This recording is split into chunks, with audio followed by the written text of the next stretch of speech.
Guys, तो अभी जो क्वेश्चन करने वाले हैं वो सेमेस्टर 3 का क्वेश्चन है। आयनिक इक्विलिब्रियम का क्वेश्चन है। ठीक है, फिजिकल केमिस्ट्री से क्वेश्चन ले रहे हैं हम, जिसमें अभी हम क्वेश्चन करेंगे 3 क्वेश्चन। ठीक है, तीनों क्वेश्चन को हम एक ही साथ इसमें सॉल्व कर रहे हैं। ये क्वेश्चन 10, क्वेश्चन 11, क्वेश्चन 12 इस बुक में मैंने कंसिडर किया है। ठीक है, तो यहाँ पर फर्स्ट जो क्वेश्चन है वो है व्हाट आर इलेक्ट्रोलाइट्स और डिफाइन इलेक्ट्रोलाइट, यानी कि इलेक्ट्रोलाइट क्या है उसे हमें यहाँ पर डिफाइन करना है, क्योंकि इसका बहुत छोटा सा आंसर होगा और ये सब बहुत छोटे छोटे हैं। तो पहला क्वेश्चन है कि इलेक्ट्रोलाइट क्या है उसे हमें डिफाइन करना है।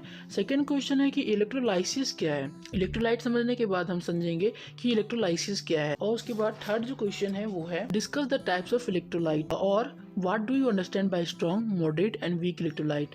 सबसे पहले इलेक्ट्रोलाइट समझेंगे, उसके टाइप समझेंगे और इलेक्ट्रोलाइसिस के बारे में समझेंगे। तो चलते हैं अपनी कॉपी की ओर। सबसे पहले तो पूछा है कि इलेक्ट्रोलाइट क्या है। ठीक है, तो इलेक्ट्रोलाइट जो है आयनिक इक्विलिब्रियम का सबसे मेन चीज है जिससे कि पूरी आयनिक इक्विलिब्रियम चलती है। सबसे पहले इसका डेफिनेशन देखते हैं। Electrolytes the chemical substance through which electric current passed easily in their aqueous solution, then it is known as electrolyte. एक केमिकल सब्सटेंस है इलेक्ट्रोलाइट, एक ऐसा केमिकल सब्सटेंस है जिसमें कि जब हम इलेक्ट्रिक करंट को पास करते हैं तो वो आसानी से उसे पास होने देता है, यानी कि एक कंडक्टर की तरह काम करता है एक्वस सॉल्यूशन में। उसे हम इलेक्ट्रोलाइट कहते हैं। एक बीकर ले रहे हैं, उसमें एक सॉल्यूशन को डाल दिया गया जो कि एक केमिकल सब्सटेंस है और उसमें पानी भी डाल दिया गया, एक्वस सॉल्यूशन है। ठीक है, केमिकल सब्सटेंस है और एक्वस सॉल्यूशन भी है उसमें। तो जब हम उस बीकर में इलेक्ट्रिक करंट को पास करेंगे तो वो इलेक्ट्रिक करंट को आसानी से पास होने दे रहा है, कंडक्टर की तरह बिहेव कर रहा है, उसके साथ अच्छे से बिहेव कर रहा है, भाई तुम पास हो जाओ मेरे से, तो उसे हम इलेक्ट्रोलाइट बोलते हैं। ठीक है, तो आई होप आपको इलेक्ट्रोलाइट समझ में आया।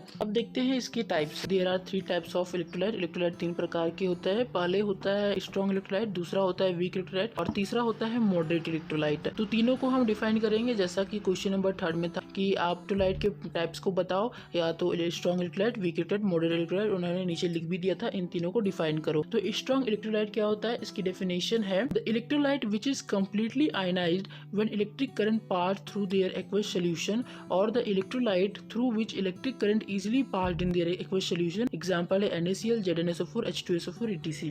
समझो स्ट्रॉन्ग इलेक्ट्रोलाइट क्या है। इलेक्ट्रोलाइट 3 प्रकार के होते हैं, जैसे कि हमने कहा कि वो आसानी से इलेक्ट्रिक करंट को पास होने का इजाजत दे देता है कि भाई तुम जाओ मेरे से, तो वही है। ऐसा इलेक्ट्रोलाइट 3 प्रकार का होता है। जाने तो देंगे, लेकिन किस तरह से जाने देंगे, किस तरह के कंडक्टर है, उस तरह यहाँ पर बात हो रही है। स्ट्रॉन्ग इलेक्ट्रोलाइट है कि इलेक्ट्रिक करंट जब इसमें पास होता है तो वो आसानी से डिसोसिएट हो जाते हैं या फिर आसानी से करंट को पास होने देते हैं, उसे हम स्ट्रॉन्ग इलेक्ट्रोलाइट कहते हैं। कि उसे जो इलेक्ट्रिक करंट है उन्हें कोई भी दिक्कत नहीं पहुंचती है, कोई भी परेशानी नहीं पहुंचती है पास होने में, वो आसानी से पास हो जाते हैं इस सोल्यूशन से। तो इसलिए यहाँ पर लिखा गया है electric current easily passed in the aqueous solution. तो ये हमारे डेफिनेशन के हिसाब से फर्स्ट होगा कि आसानी से इससे पास हो जाती है, और सेकंड ये है कि कम्प्लीटली आयनाइज्ड।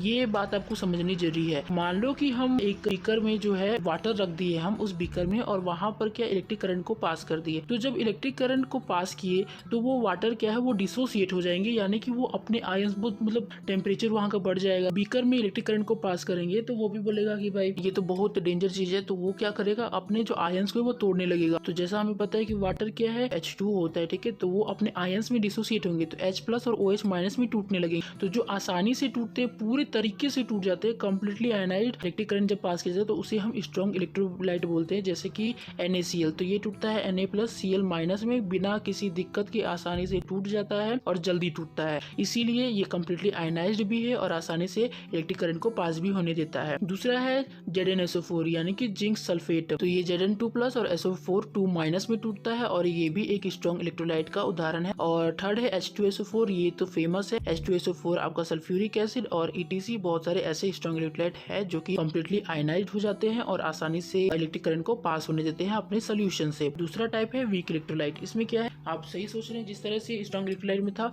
उसका जस्ट उल्टा वीक इलेक्ट्रोलाइट में होगा। ये क्या करेगा, इससे जो करंट पास हो रही है वो आसानी से पास नहीं होगा, पास होगा लेकिन आसानी से पास नहीं होगा और आसानी से ये आयनाइज्ड भी नहीं होंगे। तो इसका डेफिनेशन है the electrolyte which is pass partially ionised when electric current pass through their aqueous solution और नॉट इजीली आयनाइज्ड, यानी कि जब इस सॉल्यूशन से पास किया जाता है इलेक्ट्रिक करंट के तो ये आयनाइज्ड तो होते हैं, यानी कि ये अपने आयंस को तोड़ते हैं, लेकिन ये पूरा नहीं टूट पाते। कुछ इनके आयंस जो है, कुछ मॉलिक्यूल्स इनके टूटते हैं, कुछ मॉलिक्यूल्स नहीं टूटते हैं और आसानी से ये टूटते भी नहीं है, आसानी से आयनाइज भी नहीं होते हैं। इसका दो उदाहरण यहाँ पर लिया गया है। पहला है CH3COOH यानी कि एसिटिक एसिड और दूसरा है NH4OH अमोनियम हाइड्रोक्साइड। ये वीक इलेक्ट्रोलाइट की तरह काम करते हैं, ये आसानी से आयनाइज्ड नहीं होते हैं और इलेक्ट्रिक करंट को आसानी से पास नहीं होते। आयनाइज्ड होते हैं लेकिन पार्शियली आयनाइज्ड होते हैं। तीसरा है मॉडरेट इलेक्ट्रोलाइट। मॉडरेट इलेक्ट्रोलाइट जैसा कि आपको नाम से पता चल रहा है कि ये मध्यम बीच के वर्ग का है, तो ये स्ट्रॉन्ग इलेक्ट्रोलाइट और वीक इलेक्ट्रोलाइट के बीच आता है। तो इसका डेफिनेशन है electrolyte which exhibit behaviour between strong and weak electrolyte is known as moderate electrolyte. तो एक ऐसा इलेक्ट्रोलाइट जो स्ट्रॉन्ग और वीक इलेक्ट्रोलाइट के बीच का बिहेवियर दिखाता है, यानी कि ना ही बहुत जल्दी और ना ही बहुत धीरे आयनाइज होता है,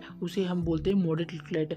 जल्दी आयनाइज नहीं होगा और देर से भी आयनाइज नहीं होगा, वो अपने हिसाब से मॉडरेट, मतलब हाँ इतना आ रहा है तो आयनाइज हो रहे हैं, तो उसे हम बोलते हैं मॉडरेट इलेक्ट्रोलाइट। इसका एग्जांपल है NH4Cl अमोनियम क्लोराइड और CHCl3, ये दोनों एग्जांपल है मॉडरेट इलेक्ट्रोलाइट्स के। तो हमने देखा स्ट्रॉन्ग इलेक्ट्रोलाइट जो आसानी से आयनाइज हो जाए, वीक इलेक्ट्रोलाइट जो कि आयनाइज हो लेकिन आसानी से आयनाइज नहीं होगा, और मॉडरेट इलेक्ट्रोलाइट जो कि स्ट्रॉन्ग इलेक्ट्रोलाइट और वीक इलेक्ट्रोलाइट के बीच का बिहेवियर शो करता है, उसे हम मॉडरेट इलेक्ट्रोलाइट कहते हैं। और इसका एग्जांपल आपने देख लिया। तो सेकंड क्वेश्चन क्या था, हमारा इलेक्ट्रोलाइसिस को बताना था, तो इसे हमने थर्ड में बता रहा है कि इलेक्ट्रोलाइसिस क्या है। तो इलेक्ट्रोलाइट आप समझ गए तो इलेक्ट्रोलाइसिस समझने में आपको आसानी होगी। तो ये है इलेक्ट्रोलाइसिस और electrolytic cell. Electrolysis is the process through which electrolyte decomposes into its constituent ion. Electrolysis एक ऐसा प्रोसेस, अभी हमने क्या कहा था ऊपर की आयनाइज कर रहे थे, वही बीकर हम ले रहे थे ना, जो एग्जांपल मैं ऊपर दे रहा था वही एग्जांपल को हमें यहाँ पर लिख करके दिखाना है। तो इलेक्ट्रोलाइसिस जो प्रोसेस हम कर रहे थे, एक सोल्यूशन ले रहे थे, उसमें इलेक्ट्रिक करंट पास कर रहे थे, उसे हम इलेक्ट्रोलाइसिस करते हैं। ठीक है, तो इसको हम आसानी से किस तरह लिख सकते हैं। तो इलेक्ट्रोलाइसिस क्या है, एक प्रोसेस है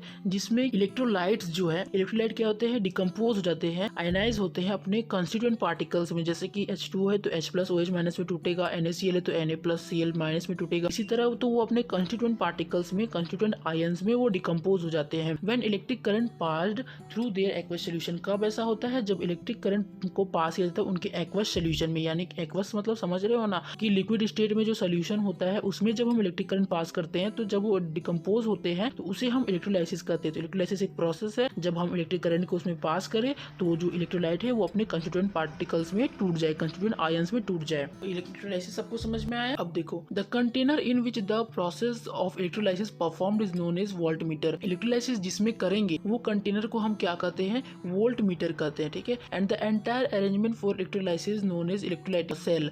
और जो भी अरेंजमेंट हम वहां पर करेंगे, उस कंटेनर में करेंगे, उसे हम क्या कहेंगे, इलेक्ट्रोलाइटिक सेल कहेंगे। ठीक है, in electrolytic cell metallic rod और non metallic rod are dipped in electrolytic cell. Electrolytic cell में रोड को या तो हम डालें या नॉन मेटेलिक रोड को इलेक्ट्रोलाइटिक सेल डिप करते हैं, यानी कि डुबाते हैं, which is known as electrolyte. तो जो हम वहां पर डुबाते हैं ना, उसे हम इलेक्ट्रोड कहते हैं। ठीक है, इलेक्ट्रोलाइसिस क्या होता है, एक प्रोसेस है जिससे कि वो आसानी से आयनाइज्ड हो जाते हैं अपने कंस्टिट्यूएंट पार्टिकल्स में, वो हो गया। दूसरी चीज क्या है कि जिसमें हम ये प्रोसेस को कर रहे होते हैं, जिस कंटेनर में कर रहे होते हैं, उसको वोल्ट मीटर कहते हैं। वोल्ट मीटर में जो अरेंजमेंट की जाती है कि हमें क्या डालना है क्या नहीं डालना है, उससे हम बोलते हैं इलेक्ट्रोलाइटिक सेल। एक इलेक्ट्रोलाइटिक सेल होता है, जो वोल्ट मीटर का हो या इलेक्ट्रोलाइटिक सेल का हो, सेम चीज है। ठीक है, इलेक्ट्रोलाइटिक सेल पूरा अरेंजमेंट होता है और केवल अगर एक बीकर लिया जाए जिस कंटेनर में, तो उसको वोल्ट मीटर कहते हैं। ठीक है, अब क्या करेंगे, इस इलेक्ट्रोलाइटिक सेल में जो पूरा अरेंजमेंट है उसमें हम मेटेलिक रोड डालते हैं, या तो मेटेलिक रोड डालो या नॉन मेटेलिक रोड डालो, आपकी मर्जी। ठीक है, dipped in electrolytic cell which is known as electrode. तो जो हम रोड्स डालते हैं उसमें रोड्स डालना जरूरी है, ताकि हम करंट को पास करेंगे। पास करने के लिए ऐसा तो नहीं तार डुबा देंगे, वहां रोड डाला जाता है, या तो वो मेटेलिक होती है या फिर नॉन मेटेलिक होती है। तो ये दोनों रोड्स को क्या बोलते हैं हम, इलेक्ट्रोड। जिससे कि इलेक्ट्रिक करंट आसानी से पास हुए, उसमें जाए, उसे हम इलेक्ट्रोड बोलते हैं। The positively charge electrode is known as anode. Electrode अगर पॉजिटिवली चार्ज है तो उसे हम एनोड कहेंगे, और अगर वो नेगेटिवली चार्ज है तो उसे हम कैथोड कहेंगे। पॉजिटिव चार्ज एनोड होता है, नेगेटिव चार्ज कैथोड होता है। आगे, at anode oxidation reaction takes place. Anode क्या है, पॉजिटिवली चार्ज इलेक्ट्रोड है, उसमें क्या होता है, ऑक्सीडेशन रिएक्शन होती है, और जो कैथोड होता है जिसमें नेगेटिव चार्ज है, उसमें रिडक्शन रिएक्शन होता है। ठीक, अब ये क्या takes place and the complete reaction taking place electrolytic cell. तो यानी कि जहां पर ऑक्सीडेशन भी हो रहा है, रिडक्शन भी हो रहा है, तो ऐसे रिएक्शन को हम क्या बोलते हैं, रिडॉक्स रिएक्शन कहते हैं। तो इलेक्ट्रोलाइटिक सेल में हमें ऑक्सीडेशन भी देखने को मिलता है, रिडक्शन भी देखने को मिलता है, ओवरऑल रिडॉक्स रिएक्शन भी देखने को मिलता है। अब आप समझो, ये फिगर से आप समझो, आपको बहुत बहुत अच्छा से यहाँ पर समझ में आएगा। टेंशन नहीं लेना है, आसानी से समझो, पूरी वीडियो देखो समझ में आ जाएगी। ये एक बीकर है, ठीक है, जिसे हम वोल्ट मीटर बोल रहे हैं। इसी बीकर, केवल इस कंटेनर को हम वोल्ट मीटर बोल रहे हैं। लेकिन यहाँ पर जो भी अरेंजमेंट किया गया है, ये देखो, ये इलेक्ट्रोड हो गया, ये बैटरी हो गई, ये तार हो गई, तो ये पूरा अरेंजमेंट इलेक्ट्रोलाइटिक सेल कराता है। वोल्ट मीटर और इलेक्ट्रोलाइटिक सेल में कंफ्यूज मत कर जाना। वोल्ट मीटर केवल कंटेनर है, लेकिन इलेक्ट्रोलाइटिक सेल क्या है, इसमें जितने भी अरेंजमेंट किए गए हैं, ये केमिकल लिए गए हैं, ये रॉड्स लिए गए हैं, ये बैटरी लिया गया है, ये वायर लिया गया है, तो इस अरेंजमेंट, पूरी अरेंजमेंट को हम लोग इलेक्ट्रोलाइटिक सेल कहते हैं। ठीक है, तो ये हमारा केमिकल हो गया, ठीक है, ये केमिकल हो गया, एक्वस सॉल्यूशन हो गया, केमिकल हो गया, इलेक्ट्रोलाइट हो गया, जो बोलना है बोलो, ये इलेक्ट्रोलाइट हो गया। अब इसमें क्या किया हमने, 2 इलेक्ट्रोड डाल दिया, 2 रॉड डाल दिया। इस रॉड्स को हम लोग नाम दे रहे हैं एनोड और कैथोड, जो कि एक पॉजिटिवली चार्ज होगा, एक नेगेटिवली चार्ज। ये कैसे समझ में आएगा, देखो यहाँ पर हमारा बैटरी लगा दिया है हमने, जहाँ से ये इलेक्ट्रिक करंट इसमें और ये दोनों रोड में पास हो रही है। ये जब डिसोसिएट करेगा, ये इलेक्ट्रोलाइट जब अपने कंस्टिट्यूएंट आयंस में डिसोसिएट करेगा, तो हमें पता है एक पॉजिटिव चार्ज में और एक नेगेटिव चार्ज में होता है। जैसे कि NaCl है, ठीक, तो ये टूटेगा Na+ में और Cl-। तो मान लो अगर ये Na+ है, ये A+ जिसको मान रहे हैं Na+, इसमें जाके जुड़ रहा है, Na+ जाके इसमें ऐसे ऐसे करके डिसोसिएट हो रहा है, और ये जो Cl- है, जिसको B- मान रहे हैं, वो इसमें जाके ऐसे करके चिपक रहे हैं, यानी कि नेगेटिव चार्ज इसमें जा रहा है। अट्रैक्ट ये किसको कर रहा है, नेगेटिव चार्ज को कर रहा है, यानी कि ये रोड कैसा होगा, पॉजिटिव चार्ज का होगा। उसी तरह अगर ये रोड जो है वो पॉजिटिव चार्ज को अट्रैक्ट कर रहा है, तो पॉजिटिव चार्ज को कौन अट्रैक्ट करता है, नेगेटिव चार्ज, तो ये रोड कैसा होगा, नेगेटिव चार्ज का होगा। तो हमने भी पीछे क्या पढ़ा कि जो पॉजिटिव चार्ज रोड होते हैं उसे हम एनोड कहते हैं, और जो नेगेटिवली चार्ज रोड होते हैं उसे हम कैथोड कहते हैं। तो ये 2 प्रकार के इलेक्ट्रोड है, जिसे अगर पॉजिटिवली चार्ज है तो एनोड कहलाएगा, और अगर नेगेटिवली चार्ज है तो कैथोड कहलाएगा। आई होप आपको समझ में आई होगी ये बातें कि इलेक्ट्रोड्स क्या है, इलेक्ट्रोलाइट क्या है, इलेक्ट्रोलाइटिक सेल क्या है, कैथोड, एनोड, इसमें कंफ्यूजन मत करना, ठीक है। अब आगे है the cell reaction taking in electrolytic cell. तो जो भी रिएक्शन हो रही है वो इलेक्ट्रोलाइटिक सेल के अंदर हो रही है, जहाँ पर एनोड में क्या होता है, ऑक्सीडेशन होता है, और कैथोड में क्या होता है, रिडक्शन होता है। हमने किया उसे हम किस तरह से एक्सप्रेस कर सकते हैं, वही लिखा है, can be expressed as AB। क्या है, AB इलेक्ट्रोलाइट है, NaCl मानते हैं, ठीक है, AB NaCl, उसे हम NaCl को AB मान रहे हैं, जो कि एक इलेक्ट्रोलाइट है। यहाँ पर हमने क्या किया, इलेक्ट्रिक करंट पास किया गया और इलेक्ट्रोलाइसिस प्रोसेस इसमें कराई गई, इलेक्ट्रिक करंट को इसमें पास किया गया, तो ये अपने कॉन्स्टिट्यूएंट आयन में डिसोसिएट होंगे, Na+Cl-। उसी तरह AB किसमें, A+ और B- में। अगर पॉजिटिवली चार्ज आयंस है तो इसको कैटायन बोलेंगे। कैथोड, एनोड, कैटायन, एनायन में अंतर देख लो तुम। ये अगर पॉजिटिवली चार्ज आयन है तो कैटायन होता है, नेगेटिवली चार्ज आयन है तो एनायन होता है।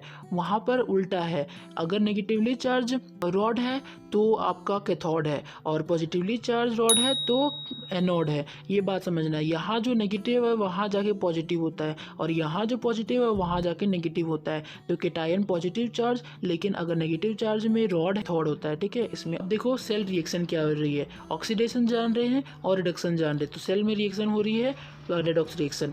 एनोड कैसा है, एनोड आपका पॉजिटिव चार्ज है, ठीक है, यहाँ पर एनायन नेगेटिव चार्ज है। तो ये पॉजिटिव चार्ज का है, तो ये किसे अट्रैक्ट करेगा, नेगेटिव चार्ज को अट्रैक्ट करेगा। दैट्स वाई यहाँ पर एनोड और यहाँ पर एनायन सेम चीज मिलता जुलता है, ठीक है।